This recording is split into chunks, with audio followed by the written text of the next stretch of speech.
The artificial storm cleared just as the first rays of sunlight broke through the forest canopy. Lieutenant Patricia Cole had been monitoring strange radar signatures all night, but nothing could have prepared her for what appeared in the sky above Pine Ridge Forest. 3 massive ships emerged from the dissipating clouds, their hulls gleaming like polished metal and moving with impossible grace through the morning air. Patricia grabbed her radio and began broadcasting emergency alerts to every agency she could reach. This was no longer a simple search and rescue operation. This was first contact with an alien species, happening in the middle of the Oregon wilderness while a lost autistic girl was still missing somewhere in the forest below. Daniel Wright crawled out of his soaked tent and stared up at the ships in complete shock. His mind struggled to process what he was seeing. After 36 hours of guilt and terror about his missing daughter, the last thing he expected was to witness humanity's first encounter with beings from another world. But as he watched the ships descend toward the forest, Daniel felt a strange sense of hope stirring in his chest. The largest ship settled into the clearing where Daniel had first abandoned Katie, its landing systems creating perfect circles of flattened grass. No sound came from its engines and no visible exhaust disturbed the surrounding trees. The craft simply hovered 3 feet above the ground as if gravity had no effect on its mass. A section of the ship's hull became transparent, revealing 2 figures standing inside. One was clearly not human, tall and blue-skinned with elongated features. The other was smaller and wearing a familiar yellow jacket. Daniel's heart nearly stopped when he recognized his daughter standing calmly beside the alien being. Katie waved at him through the transparent wall, smiling as if this was the most natural thing in the world. She pointed to various objects around her feet, stones and leaves arranged in intricate patterns that somehow looked both alien and familiar. Then she turned to the blue-skinned being and said something that Daniel couldn't hear. The ship's wall became solid again, and a moment later a ramp extended from its base to touch the forest floor. Katie emerged first, followed by the alien who had apparently been protecting her. She ran toward Daniel with her arms outstretched, and he caught her in a hug that lifted her off the ground. "Daddy," Katie said into his shoulder. "I knew you would come back. Zara helped me stay safe while we waited for you. She's from the stars and she understands my patterns." Daniel held his daughter tight, tears streaming down his face as he whispered apologies and promises he hoped he could keep. Behind them, Patricia Cole approached with her hand on her weapon but her finger off the trigger. The alien, Zara, stood perfectly still, making no threatening movements as human authorities surrounded the landing site. "I am Commander Zara of the Kethani fleet," the blue-skinned being said in accented but clear English. "I have been caring for your offspring since she was abandoned in this location. She is unharmed and has been fed and sheltered according to her specific needs." Patricia stepped forward, her training taking over despite the surreal nature of the situation. "Are you responsible for the ships in our airspace?" she asked. "Are there more of your people coming?" "There are many more," Zara confirmed. "My people came here with the intention of conquest, believing your species to be primitive and unsuitable for peaceful coexistence. But this child has shown us that humans possess cognitive abilities we had not anticipated. We wish to discuss alternatives to invasion." Daniel looked back and forth between his daughter and the alien commander, trying to understand how Katie had become involved in preventing an interplanetary war. "What do you mean she showed you things?" he asked. "She's just a little girl with autism.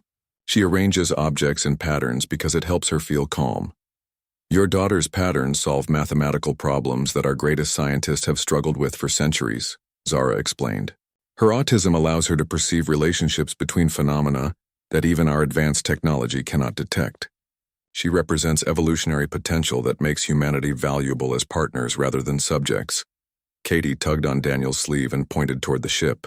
"Look, Daddy, I made a special pattern that talks to their computers. It's like a song that machines can understand." On the ship's hull, lights began forming geometric designs that pulsed and shifted in rhythm with Katie's humming.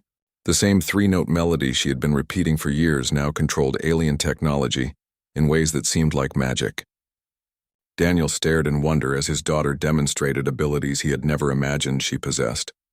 More ships began appearing in the sky, but these moved differently than the first 3. They approached slowly and landed in organized formations that suggested peaceful intent rather than hostile invasion. From Patricia's radio came reports of similar landings occurring near major cities around the world. Captain Thek emerged from one of the newly arrived ships, carrying scientific instruments and looking eager to study Katie's work more closely. She approached the human child with the same reverence that scientists might show for a priceless artifact.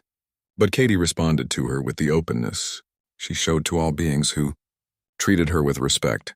The quantum mathematics in your stone arrangements could revolutionize our understanding of space-time manipulation, Thek told Katie through her universal translator. Would you be willing to teach our researchers how you create these relationships? Katie nodded enthusiastically. I can show anyone who wants to learn. But you have to promise not to hurt people with the knowledge. Math is for building things, not breaking them. Over the following hours, Daniel watched his daughter become the center of the most important diplomatic negotiations in human history. Government officials and military commanders arrived by helicopter, but the aliens insisted that all discussions include Katie as a primary participant.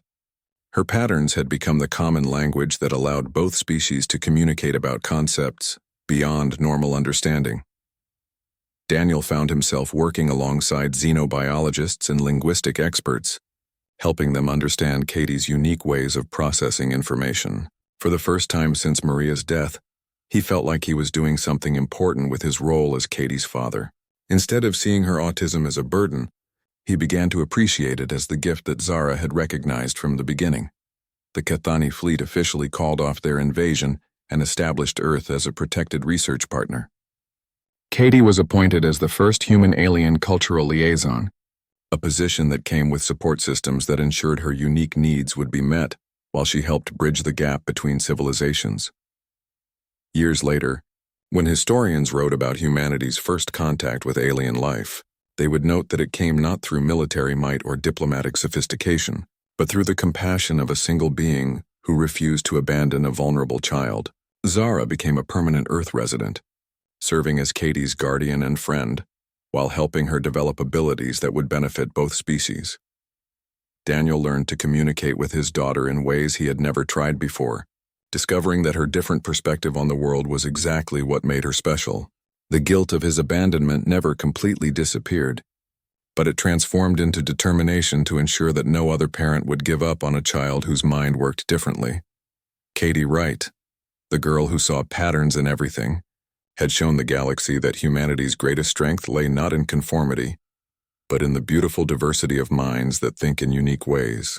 Her stone circles in a forest clearing had become the foundation for peaceful cooperation between worlds, proving that sometimes the most important discoveries come from the most unexpected places.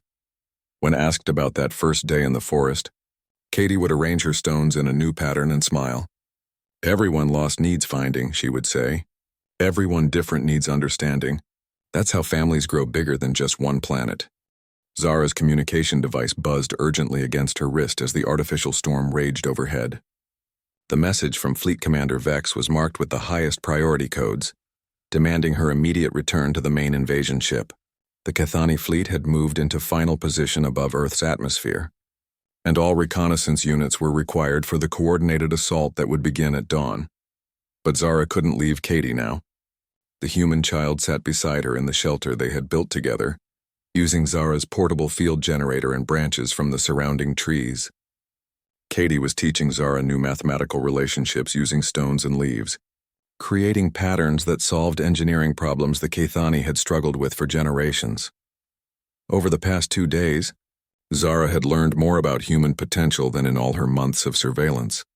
Katie's mind operated on principles that transcended normal biological limitations. She could see connections between seemingly unrelated phenomena and organize information in ways that produced breakthrough insights. Her autism wasn't a disability at all. It was an evolutionary advantage that allowed her to process reality differently than typical humans. The big lights in the sky are your family, Katie said suddenly, looking up from her latest stone arrangement. She had been calling the Cathani ships big lights since they became visible through the storm clouds. They want you to come home. Zara nodded, impressed as always by Katie's ability to understand complex situations without detailed explanations. Yes, they do want me to return. They have important work for me to do, but I don't want to leave you alone. Katie smiled and touched one of the communication devices Zara had let her examine. I won't be alone. My father is coming back. He's very sad and very sorry, and he wants to make things better. The storm is helping him find his courage. Zara had been monitoring human radio transmissions and was aware of the search efforts led by the local authorities. She knew that Katie's father had confessed to abandoning her, and that rescue teams were combing the forest despite the dangerous weather conditions. But something in Katie's voice suggested she understood more about the situation than should have been possible. "How do you know your father is coming back?" Zara asked gently. "The same way I know that your family is scared," Katie replied, rearranging her stones into a new pattern. "People's feelings make shapes in the air around them.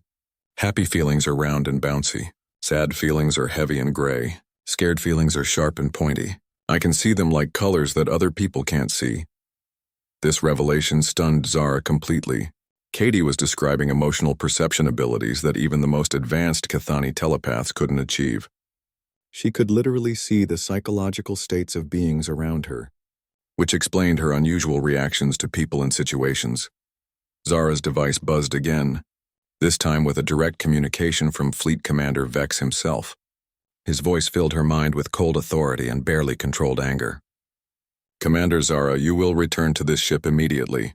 Your continued absence is delaying critical mission objectives. Explain your failure to respond to previous orders." Zara looked at Katie, who was humming softly while she worked on her patterns.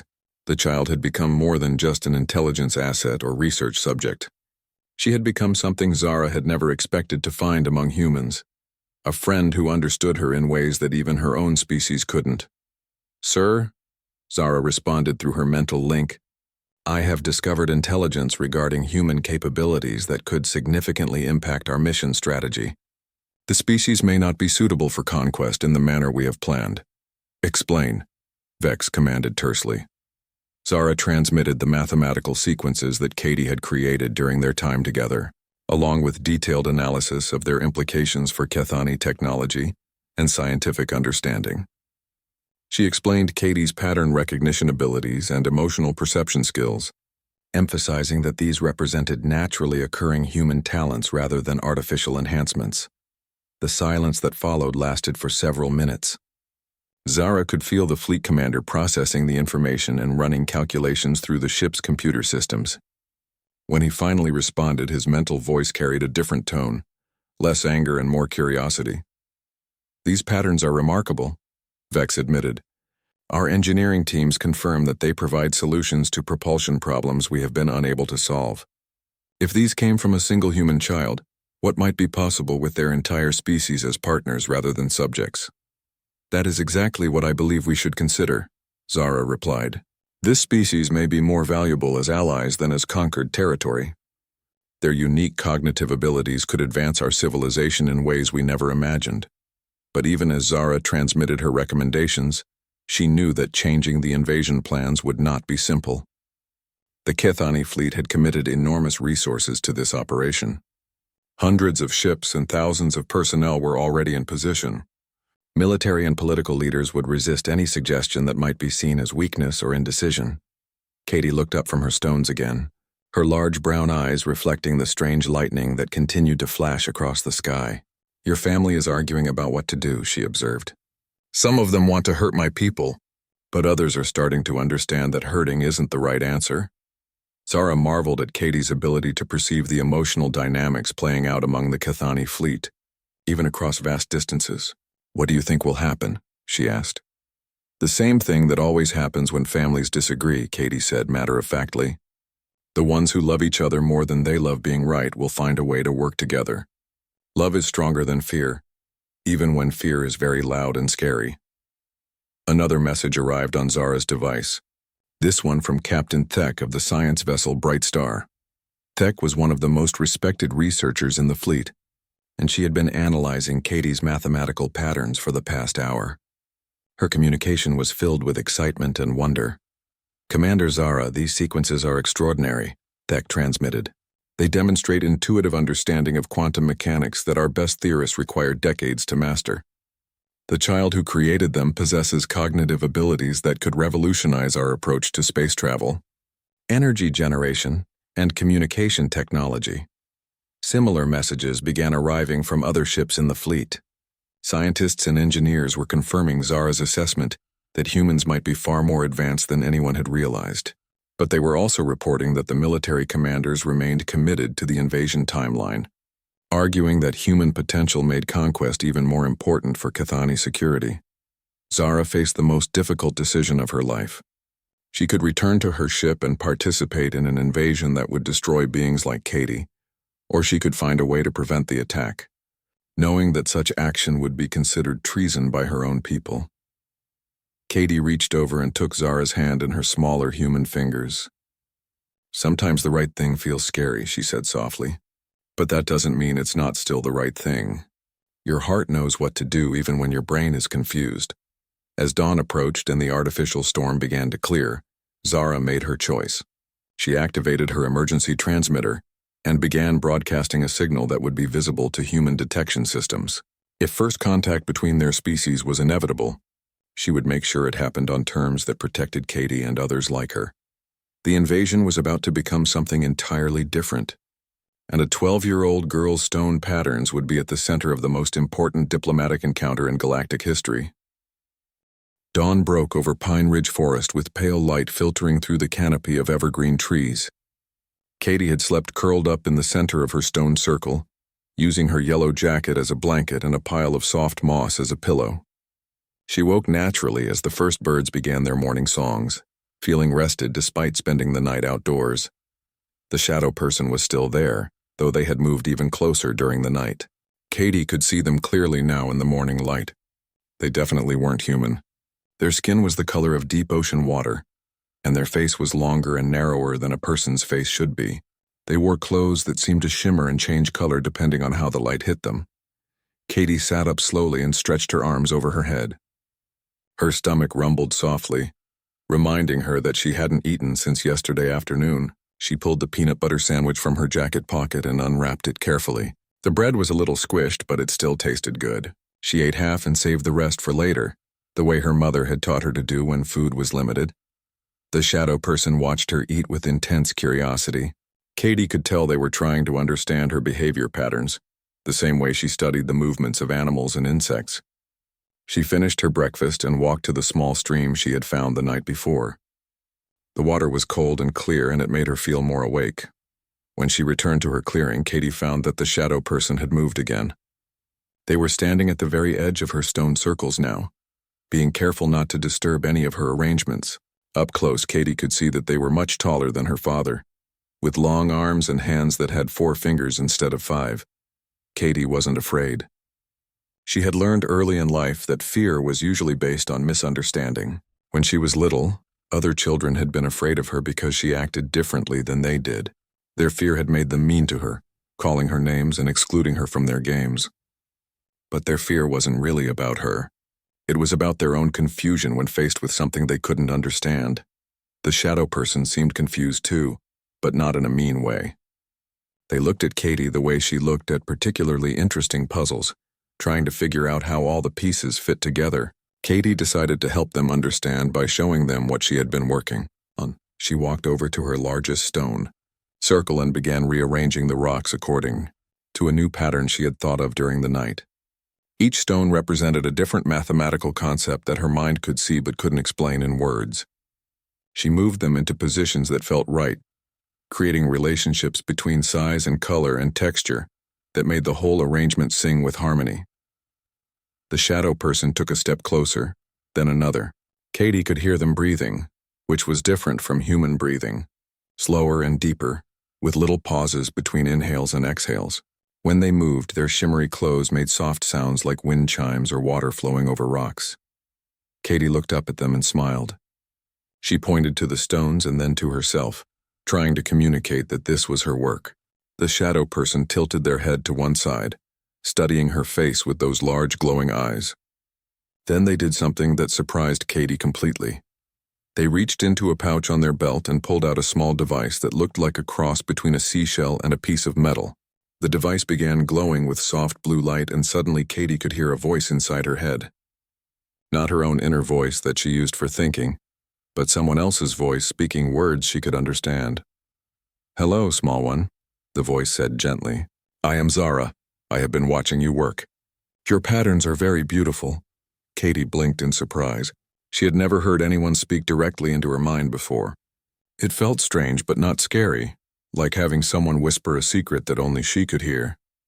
She opened her mouth to respond, then realized she didn't need to speak out loud. "Hello, Zara," she thought back. "I'm Katie. Are you from far away?"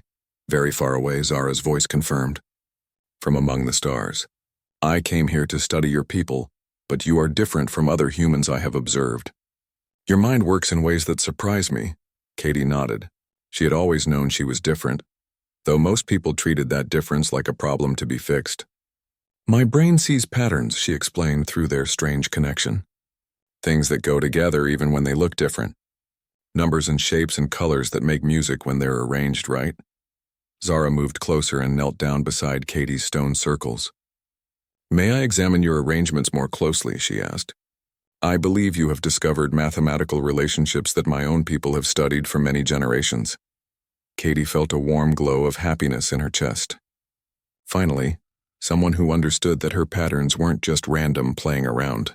She gestured for Zara to look at whatever she wanted. "You can touch them if you're careful," she offered.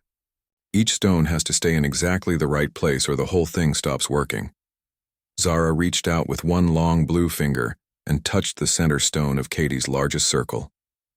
As soon as her skin made contact with the rock, the device in her hand began making soft musical sounds.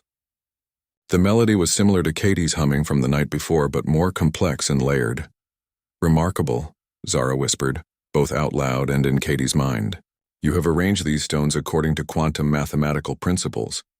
The ratios between their positions correspond to universal constants that govern the movement of planets and stars." "How did you learn to do this?" Katie shrugged. "I didn't learn it anywhere.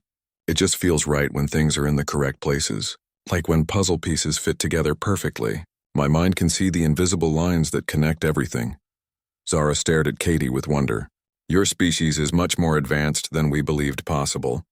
If one human child can intuitively understand concepts that our greatest scientists require instruments to measure, then your people may be ready for things we never imagined." Katie didn't fully understand what Zara meant, but she could feel the excitement and amazement radiating from the blue-skinned alien. It felt good to have someone appreciate her work instead of trying to make her stop or change it. She picked up another stone and held it out to Zara. "Would you like to help me make a new pattern?" she asked. "I think it would be more interesting with two people working together." Zara took the stone with trembling fingers. In all her years of military service and scientific observation, she had never been invited to participate in discovery by a member of another species. "I would be honored," she said softly. "What kind of pattern should we create?" Katie looked around the clearing, taking in the morning light and the sounds of birds and the way the shadows fell between the trees. Her mind began forming new connections, seeing possibilities that hadn't existed before. "Something that shows how different things can be beautiful together," she decided. "Like your blue skin and my yellow jacket, like your star voice and my stone songs." Together, they began building something entirely new in the quiet forest morning. Lieutenant Patricia Cole arrived at Pine Ridge Forest within an hour of Daniel Wright's emergency call. She had been leading search and rescue operations for the county sheriff's department for 12 years, and she had never heard a more heartbreaking confession than the one Daniel had made to the 911 dispatcher. A father abandoning his autistic daughter in the wilderness was the kind of case that would haunt her for years to come. Patricia assembled her team quickly, pulling in volunteers from the local fire department and mountain rescue unit. They had search dogs, thermal imaging equipment, and helicopters on standby. The weather forecast showed a major storm system moving in from the coast, which meant they had maybe 18 hours before conditions became too dangerous for rescue operations. Daniel Wright stood beside her truck looking like a man who had already lost everything that mattered to him. His eyes were red from crying and his hands shook as he pointed toward the forest trail where he had taken Katie the day before. Patricia had to fight the urge to arrest him on the spot for child endangerment. Right now, finding Katie was more important than punishing her father.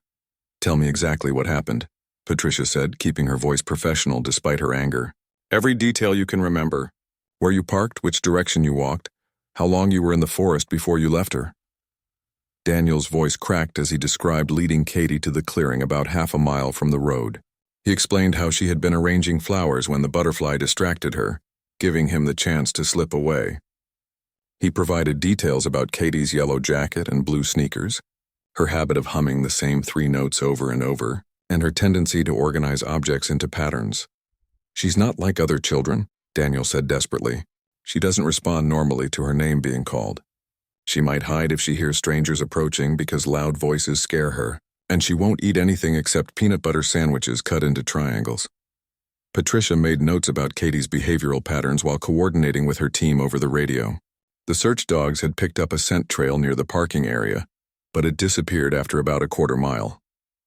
Either Katie had crossed water that masked her smell, or something else was interfering with the dog's ability to track her. The first helicopter sweep didn't locate any signs of the missing girl.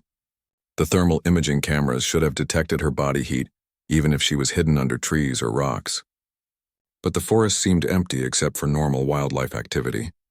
Patricia began to worry that Katie had fallen into a ravine or stream where the cameras couldn't see her.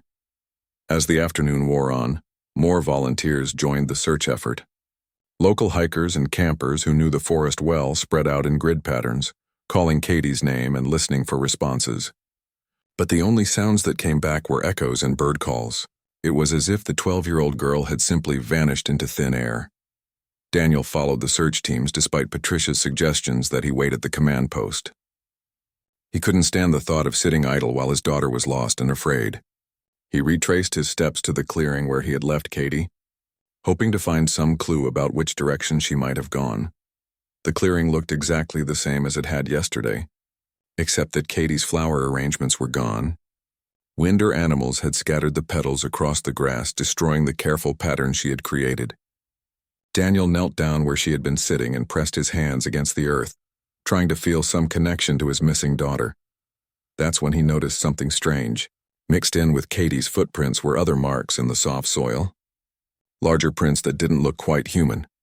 They were longer and narrower than normal shoe prints, with what appeared to be only 4 toe marks instead of 5. Daniel called Patricia over to examine the unusual tracks. Patricia studied the prints carefully, taking photographs and measurements. She had seen thousands of footprints during her search and rescue career, but these were unlike anything in her experience. They seemed too large and oddly shaped to belong to any known animal in the region, yet they were definitely made by something walking upright on 2 legs. "Could be a hoax," Patricia muttered, though she didn't really believe it. Someone playing pranks with fake feet or special boots. But why would they come out here just to mess with the crime scene? Daniel felt a chill that had nothing to do with the approaching storm. The strange footprints led away from the clearing in the same direction that Katie's scent trail had disappeared. Whatever had made those marks had been here recently, possibly around the same time that Katie was alone and vulnerable. As evening approached, Patricia made the difficult decision to suspend the ground search until morning. The storm was moving in faster than expected, and she couldn't risk having her volunteers get lost or injured in the darkness. The helicopter crews would continue thermal sweeps throughout the night, but the chances of finding Katie alive were dropping with each passing hour. Daniel refused to leave the forest. He set up a small camp near the parking area, determined to stay close to the last place he had seen his daughter. Patricia tried to convince him to go home and rest, but he wouldn't listen. His guilt wouldn't allow him to sleep comfortably in his own bed while Katie was somewhere in the wilderness. Around midnight, the storm finally arrived with a vengeance. Rain began falling in heavy sheets that turned the forest floor into slippery mud. Lightning flashed across the sky in patterns that seemed almost artificial, and thunder rolled through the mountains like the sound of enormous drums. But something about this storm felt wrong to Patricia as she monitored weather reports from her mobile command unit. The lightning was too frequent and too organized, forming geometric shapes in the clouds that defied normal meteorological patterns. The rain fell in perfect straight lines rather than the usual chaotic drops and gusts. Similar reports were coming in from weather stations across the Pacific Northwest. Satellite images showed the storm system covering an area much larger than any natural weather pattern should cover. Some meteorologists were calling it the most unusual storm formation they had ever observed. Daniel huddled in his tent, listening to the thunder and trying not to think about Katie being caught in this downpour. She hated loud noises and unexpected changes in her environment. The storm would terrify her even if she had found shelter somewhere safe. But as he listened more carefully to the sounds outside, Daniel began to notice something strange about the thunder patterns. The rumbling wasn't random like normal storms. It followed a rhythm that reminded him of something familiar. 3 deep booms followed by a pause, then 3 more booms. It was the same 3-note pattern that Katie hummed constantly. The storm was playing his daughter's song back to him from the sky above. Daniel crawled out of his tent and stood in the pouring rain, staring up at the lightning-filled clouds and wondering if he was losing his mind, or if something impossible was happening in the forest, where he had abandoned his child. High above the storm, lights moved between the clouds in formations that no human technology could achieve. The search for Katie Wright had become something much larger and more complex than anyone on the ground could have imagined. Daniel Wright sat in his kitchen, staring at a cup of coffee that had gone cold hours ago. The house felt impossibly quiet without Katie's humming and rocking. Every few minutes he would hear a sound and think she was coming down the hallway, only to remember that she wasn't there, that he had left her in the forest like a piece of unwanted furniture. His hands shook as he reached for his phone. He had been holding it for 2 hours, trying to work up the courage to call the police. What would he tell them? That he had taken his disabled daughter for a walk and somehow lost track of her, that she had wandered off while he wasn't paying attention. Every lie he considered sounded hollow and fake, even to himself. The guilt was eating him alive from the inside. Katie trusted him completely, the way children trust their parents to keep them safe. She had followed him into those woods without question, believing that her father would protect her. Instead, he had abandoned her to whatever dangers lurked in the darkness between the trees. Daniel's brother Jake had called 3 times since yesterday, but Daniel couldn't bring himself to answer. Jake would know immediately that something was wrong. He had always been able to read Daniel like an open book, ever since they were kids. And Jake had never understood why Daniel found Katie so difficult to handle. He thought raising a special needs child just required more patience and love. Maybe Jake was right. Maybe Daniel was just a weak father who gave up too easily when things got hard. Maria had never seemed overwhelmed by Katie's autism. She had learned Katie's patterns and found ways to communicate that worked for both of them. She made Katie feel safe and understood in ways that Daniel had never managed. But Maria was gone, and Daniel was alone with responsibilities he felt completely unprepared for. The medical appointments and therapy sessions and special education meetings. The sleepless nights when Katie couldn't settle down. The constant worry about her future and what would happen to her when Daniel got old or sick or died. It all felt like too much for one person to handle. The rational part of Daniel's mind knew that Katie couldn't survive in the forest by herself. She had no wilderness survival skills, no way to find food or shelter. The nights were getting colder, and there were wild animals in those woods. Bears and mountain lions and coyotes that wouldn't hesitate to attack a vulnerable child. But another part of him, the part that was drowning in exhaustion and despair, whispered that maybe this was the kindest option. Maybe Katie would just go to sleep under the stars and not wake up. Maybe it would be peaceful and quick, without the years of struggle and confusion that lay ahead of her in the world of normal people. Daniel hated himself for thinking such things. What kind of father wished for his own child's death? What kind of man abandoned a 12-year-old girl in the wilderness because he couldn't handle her special needs? He was a monster, and he deserved whatever punishment was coming to him. The phone rang suddenly, making Daniel jump. Jake's name appeared on the screen, and this time Daniel knew he had to answer. His brother would keep calling until he picked up. And eventually, Jake might drive down from Portland to check on them in person. "Hey, Jake," Daniel said, trying to make his voice sound normal. "Daniel, thank God," Jake replied immediately. "I've been worried sick. You haven't returned my calls, and that's not like you. Is everything okay? How's Katie doing?" Daniel felt tears starting to form in his eyes. Just hearing Katie's name spoken with love and concern made his chest feel tight. He began, then stopped. He couldn't say the words out loud. Couldn't admit what he had done. "Daniel," Jake's voice became more serious. "What's going on?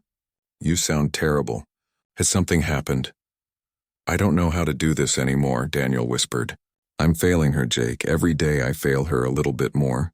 She deserves better than me." "That's not true," Jake said firmly.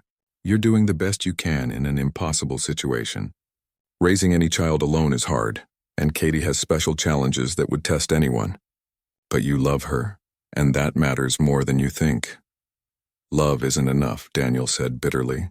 "She needs things I can't give her. Patience and understanding and skills I don't have. I'm just making her life worse by trying to be something I'm not. There was a long pause on the other end of the line. When Jake spoke again, his voice was gentle but concerned. Daniel, where is Katie right now? The question hung in the air like a physical weight. Daniel opened his mouth to lie, to say she was upstairs napping or watching television.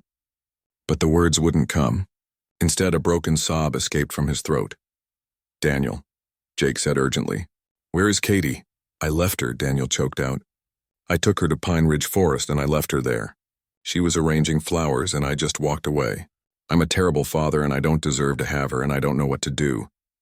The silence that followed felt like it lasted forever.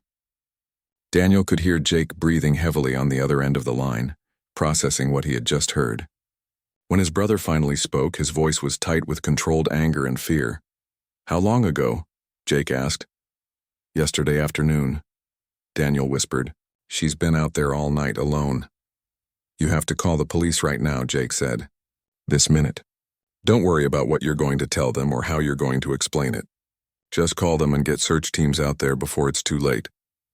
They'll arrest me, Daniel said. They'll put me in jail for child abandonment. I don't care, Jake replied harshly. Katie is more important than your reputation or your freedom. She's a little girl who needs help, and every minute you waste feeling sorry for yourself is a minute she's in danger. Daniel knew his brother was right. Whatever consequences he faced, Katie didn't deserve to suffer for his failures.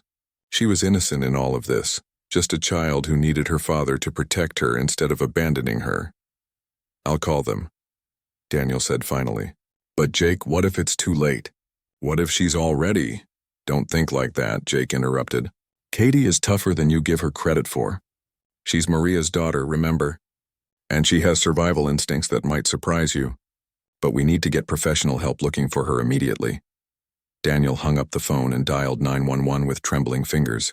When the dispatcher answered, he took a deep breath and began the hardest conversation of his life. I need to report a missing child, he said. My daughter is lost in Pine Ridge Forest, and I'm the one who left her there. Katie Wright sat in her circle of stones and leaves as darkness settled over the forest like a heavy blanket. The temperature had dropped 20 degrees since her father left, but she felt warm inside her yellow jacket. She wasn't scared of the dark the way other children might be.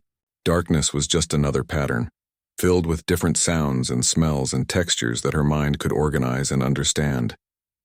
She had known her father was leaving before he took his first step backward. Katie always knew when people were going to leave. Their breathing changed.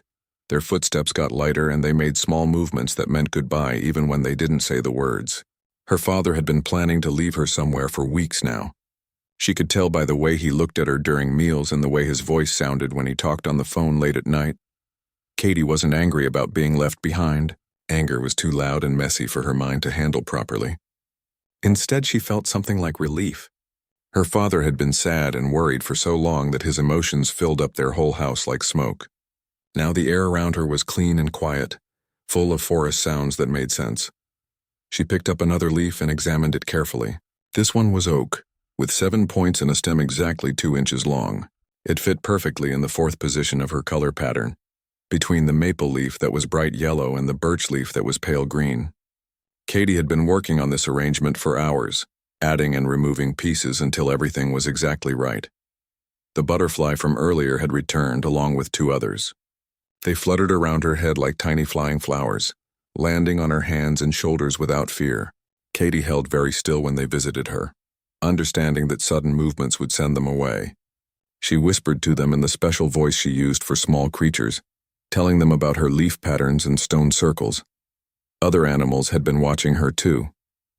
A gray squirrel sat in the oak tree above her head, chattering softly to itself. 2 rabbits had emerged from the brush to nibble grass at the edge of her clearing. A red fox had appeared briefly before disappearing again into the shadows. None of them seemed afraid of her, which made Katie happy. Animals usually understood her better than people did.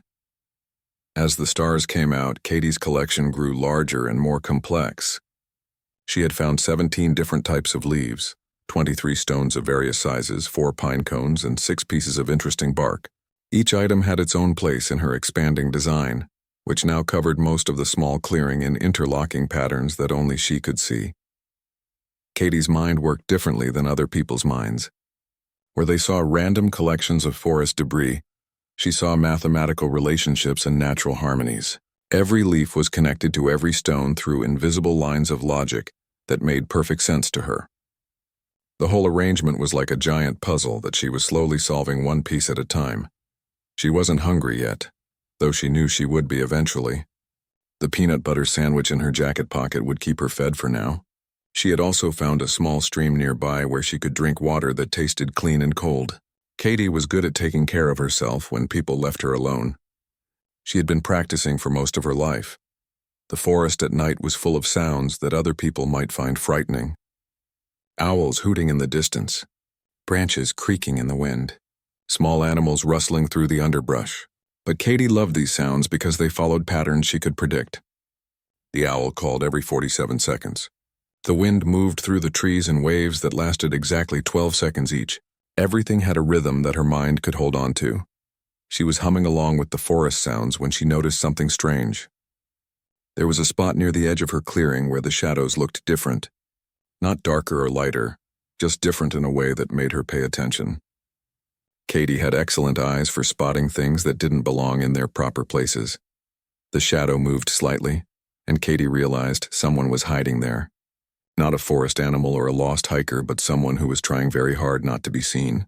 Katie could tell because the shadow was trying to copy the movement of the trees, but it was just a little bit off, like someone learning to dance by watching others but not quite getting the steps right.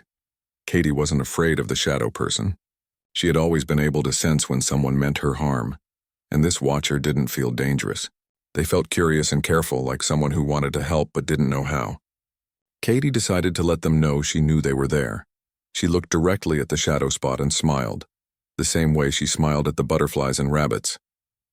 Then she went back to her leaf arranging, humming a little louder so the shadow person could hear her better. The humming was a song her mother used to sing, back when her mother was still alive. 3 notes that repeated over and over in a pattern that felt like being hugged. The shadow person stayed very still for a long time. Katie could feel them watching her work, studying the way she organized her collections. She wondered if they could see the patterns the way she did, or if they just saw random piles of forest things. Most people couldn't see the connections between objects that seemed different. They missed the hidden mathematics that held everything together. Katie found a perfectly round stone about the size of a marble. It was smooth and gray with tiny flecks of silver that caught the moonlight. This stone was special because it completed the center circle of her design. She placed it carefully in the exact middle of all her other arrangements, and suddenly everything clicked into place like the final piece of a jigsaw puzzle. The butterflies came back again, circling around her head in patterns that matched the layout of her stones and leaves. Katie laughed softly, delighted that the creatures could see what she had built. She held out her hands and let them land on her fingers, their tiny feet tickling her skin. When she looked up again, the shadow person had moved closer. Katie could see them more clearly now, though they were still trying to stay hidden. They were taller than a regular person and had a strange blue color to their skin. Their eyes were bigger than human eyes and seemed to glow slightly in the darkness. Katie had never seen anyone who looked like the shadow person before, but she wasn't surprised. The world was full of things that most people never noticed. Different types of creatures and hidden places and secret patterns that only showed themselves to those who knew how to look. Katie had always known that she would meet someone unusual someday. She waved at the shadow person with the hand that wasn't covered in butterflies.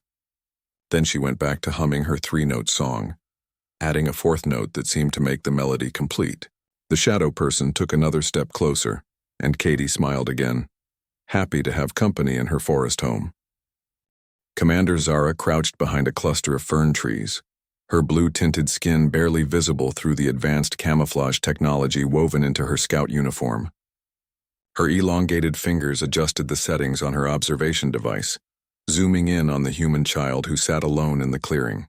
The small female was still arranging flowers in patterns, completely unaware that her father had abandoned her 20 minutes ago.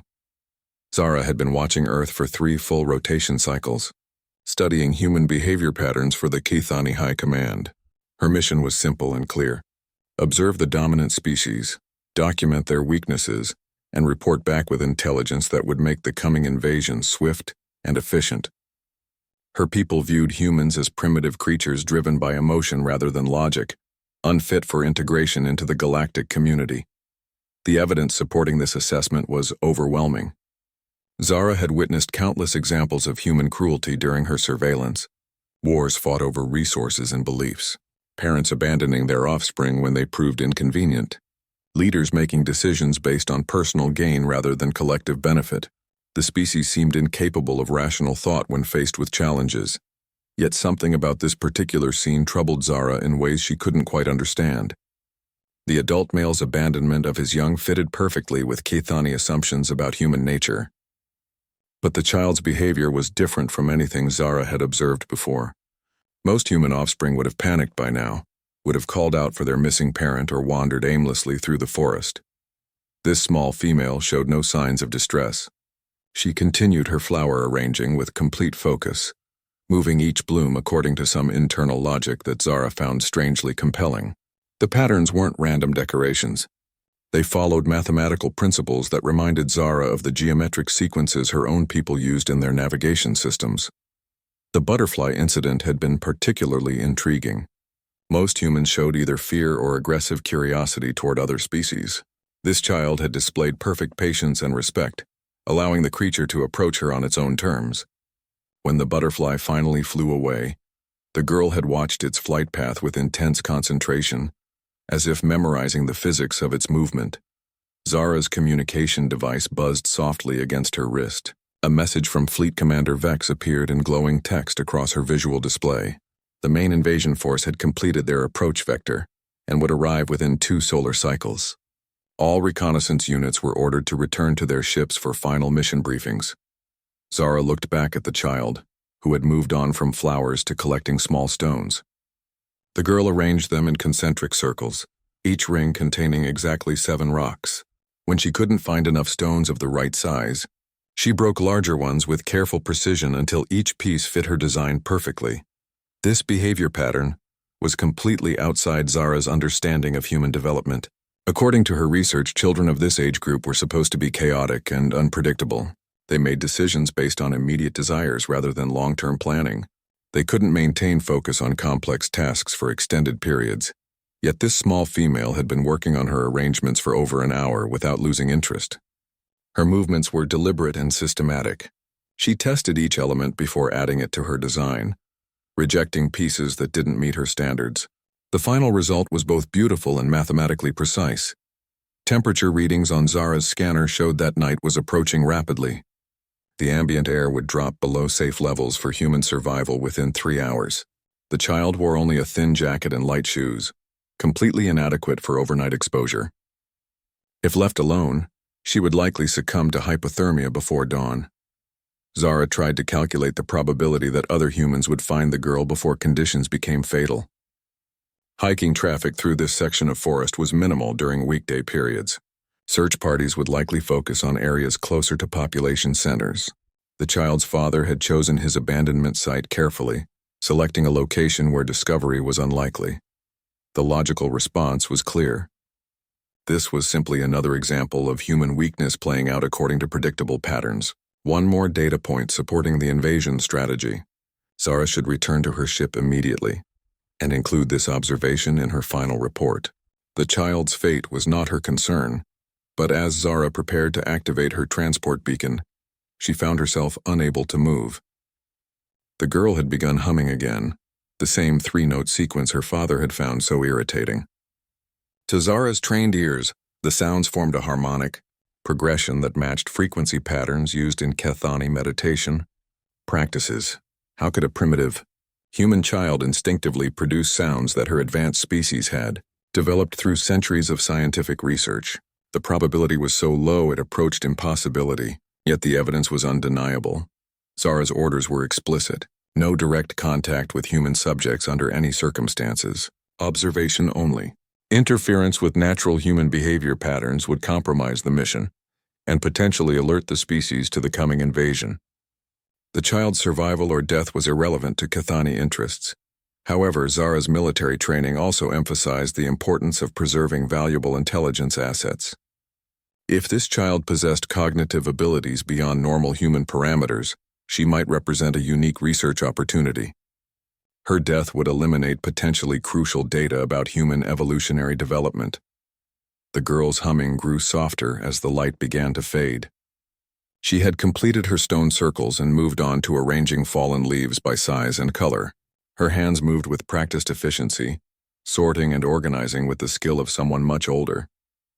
She showed no signs of hunger, thirst, or fear despite being alone in an unfamiliar environment.